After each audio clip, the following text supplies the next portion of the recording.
there's an Israeli hostage telling a radio host on October 15th, so like a few days after October 7th of 2023, that citizens weren't only killed by hellfire raining down from Apache helicopters, but they were also killed by IDF foot soldiers who could tell the difference between Hamas and Israeli civilians and killed them anyway. And you can hear the disbelief in the host's voice. Take a listen to this. ואחרי שעתיים שאנחנו נמצאים שם עם החוטפים, מגיעה המשטרה, מתנהל קרב ירי שהמשטרה שלנו מתחילה אותו, ויש 5 בני ערובה ששוכבים או 6 על האדמה בחוץ, ממש כצאן לטבח מול הירי של הימ"מ שלנו והמחבלים.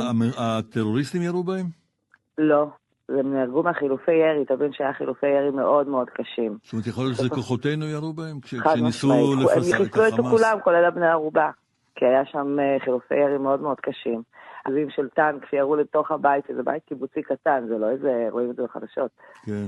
זה לא מקום גדול. וברגע הזה כולם נהרגו, היה שקט. כולם נהרגו? מהחילופי אש. מהחילופי אש, כלומר יכול להיות שגם זה מאש כוחותינו? חד משמעית. כן? This is worth repeating, but let's definitely not miss her confirmation that a tank destroyed the house. Here's what my generation and your generation are not going to do. We're not going to make the age-old mistake of waiting around for another 50 to 100 years for criminals to grow a conscience and tell on themselves. We're done with that. We're going to take them to the court of public opinion. We're going to look at the evidence. We'll be the jury and we'll issue the verdict. We didn't even have to look very far to get overwhelming evidence that this was planned and the Israelis that were on the border were meant to be sacrificed. Where they're trying to say that we should require less evidence to believe that Hamas committed mass rapes on 10/7. Instead of demanding more evidence, we should just require less. Welcome back to another episode of Political Newbie.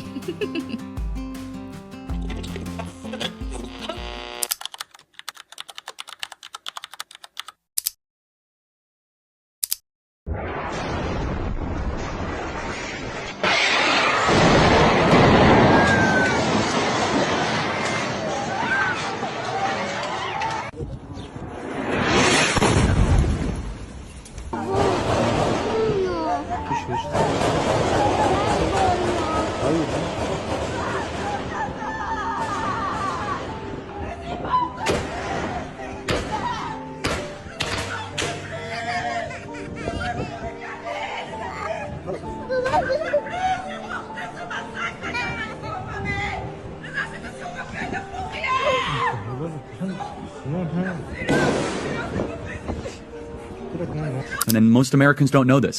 The last 9 months, Israel was on the brink of civil war.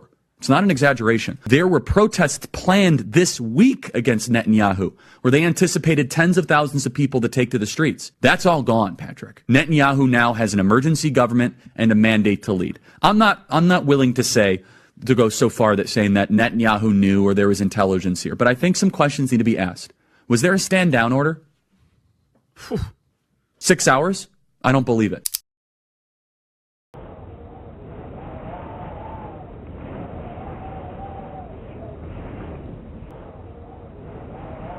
So in the interest of time, we'll start on 10/7 because the evidence from that date alone is overwhelming and I'm going to present a tiny fraction of it. Some of the in-between moments that they haven't already edited out of history, even though they're trying to by not putting it on rotation in the mainstream media. Obviously, I don't think independent journalists are talking about it enough, to be honest. So we'll start with the Hannibal Directive they issued on that day. The Israeli newspaper Yediot Aharonot says that at midday, the army issues a version of what is known as the Hannibal Directive. נוהל חניבל הוא נוהל בלתי פורמלי, שאומרת, אוקיי, עדיף לנו שהחייל ייהרג ושלא ייתפס חי. The Hannibal Directive is the result of previous humiliations where Israel handed over hundreds of Palestinian prisoners in return for the release of one Israeli soldier. הייתה הבנה שהתוצאה היותר טובה של תקרית כזאת זה חייל הרוג ולא חייל בשבי. On October 7, it seems the Hannibal Directive may have been revived and applied even to civilian hostages. Even to civilian hostages. These are things we already know, right? It's fact, it's out in the public. If you have any doubts about Israel's concern for Jewish safety and the lives of Jews, which is their whole shtick, just look at the way they treat the hostages. They shot their own hostages. They killed their own on October 7th, they used the Hannibal Directive, and they shot their own hostages. They were holding white flags, speaking Hebrew, and they bombed places that they knew hostages were in. And if they wanted to free hostages and save Jewish lives, they would negotiate. That's what you always do when you want to save the lives of hostages. I chose targets like that, the pilot reflected, where I tell myself that the chance that I am shooting here on hostages as well is low. However, he admitted that his judgment was not 100%. I understand that we have to shoot here quickly, the commander of the Apache unit, Lieutenant Colonel E, told Mako in a separate report. Shooting at people in our territory, this is something I never thought I would do. And they're weaponizing the attempted extermination of Jews to justify an attempted extermination of Palestinians. It's just disgusting. Did the Zionist elites really sacrifice their own people, like 9/11 style, so that they can finalize their solution to the Palestinian question? So we know that 5 to 6 days before the 9/11 attacks, Deutsche Bank and others placed thousands of put option bets against American Airlines and United Airlines. Very specific, but nothing to see there, right? That's what they want us to believe, but we're done with that. There's everything to see there, and we're going to take it seriously. And they made a massive profit when the towers hit and Americans died. Now, were there weird financial movements coincidentally a few days before the October 7th attack among the establishments in Israel or anywhere else in the world? There were actually suspicious financial movements like 5 days before the October 7th attack. In early December, two courageous and prestigious law professors published a shocking story that someone was shorting the stocks of Israeli companies just before the October 7th attacks. That is, on October 2nd, millions of dollars in bets were being made on dozens of Israeli stocks, betting that they would go down in the following week on dozens of stocks. The bets on just one of these dozens of companies made the criminals $10 million.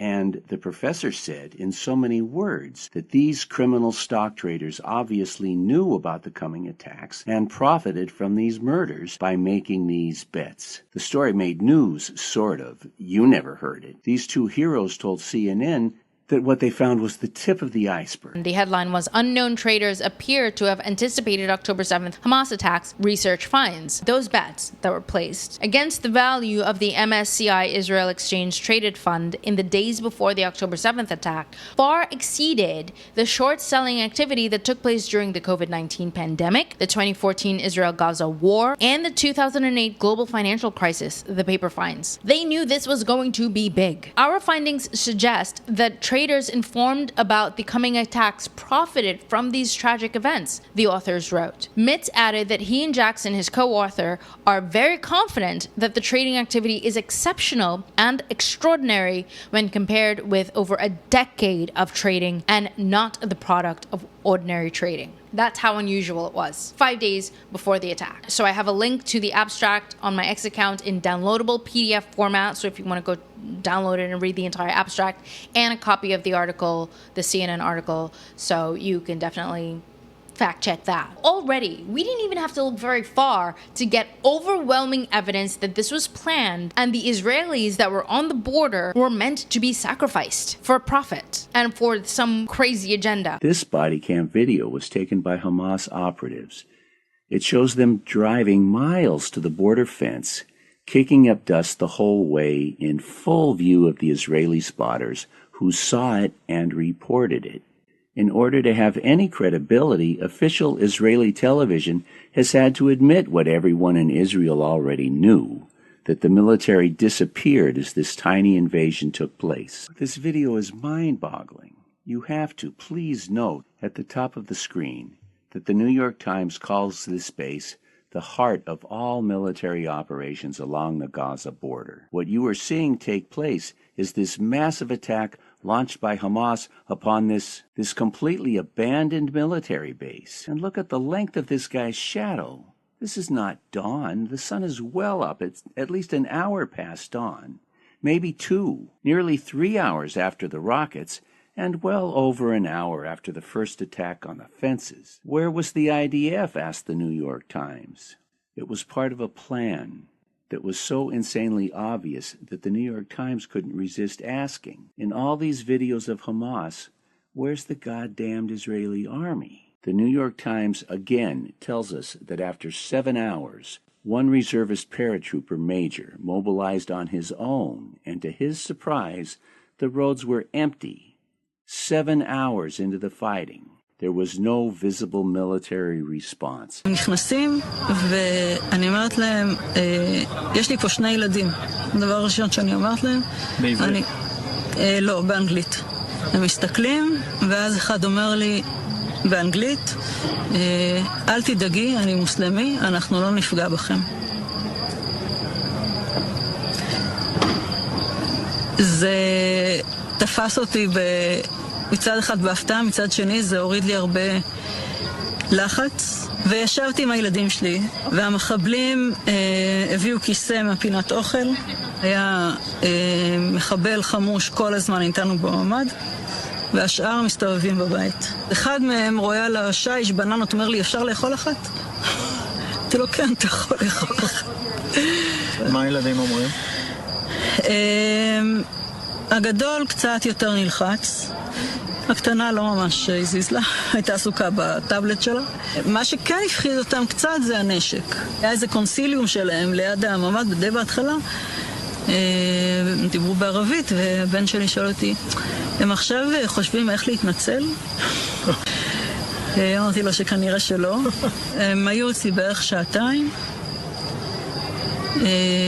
בסוף השעתיים האלה, אחד מהם סוגר לפדל את הממ"ד, והם יוצאים. זהו. It gets even more difficult to ignore if you're in a jury in the court of the public that a former Hamas member is an Israeli spy.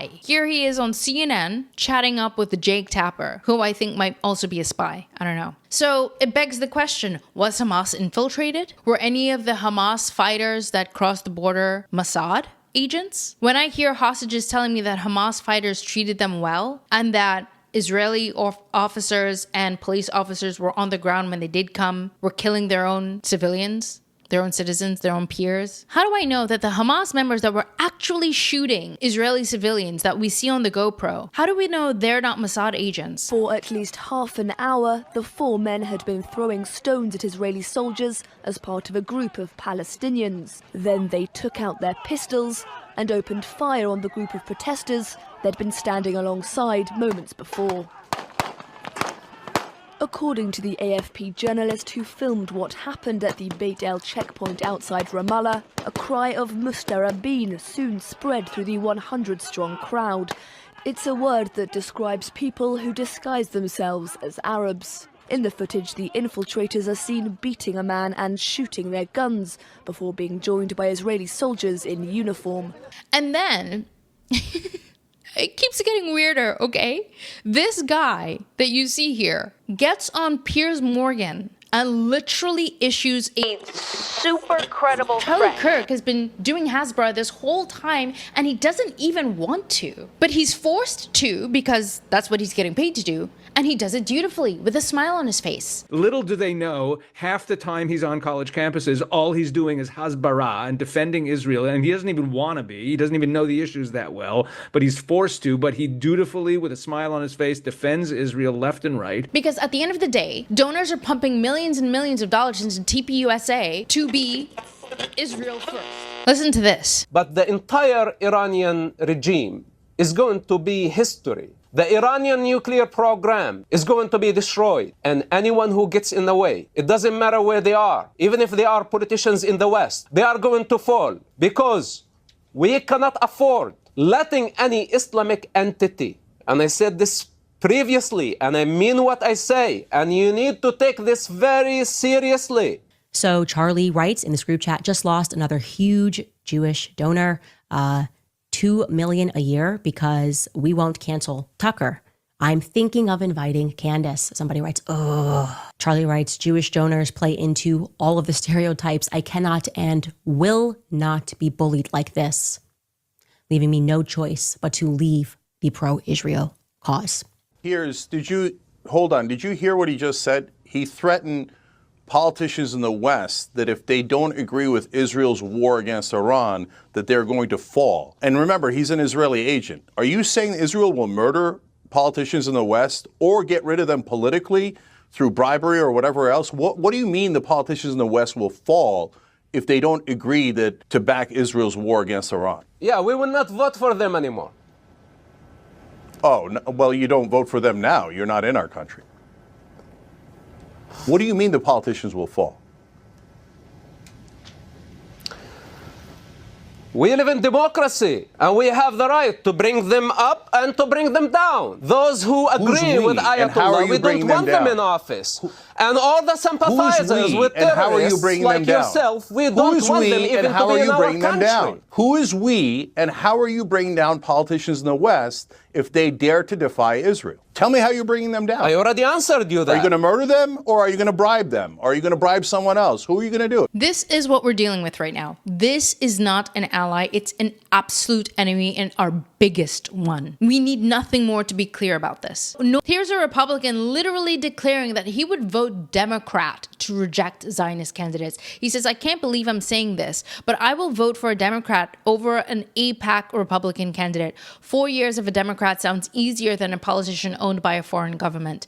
Ted Cruz really was a sobering reminder of how owned our politicians are. And now we have Elisa Slotkin, who just dimed herself out. But honestly, it's not even... They're all owned, dude. I don't think he's aware of this, but they're all owned. And if he isn't aware of it by now, this was like a couple of days ago on July 31st. This is why we have to put our foot down. And what this signals is that we must waive our differences for now so that we can unite. We cannot be a sovereign state and put our domestic and foreign needs first if less than 2% of our country is overrepresented in almost every position of power that exists in our country and have an allegiance to a foreign state that is not only foreign, but a rogue terrorist demonic state.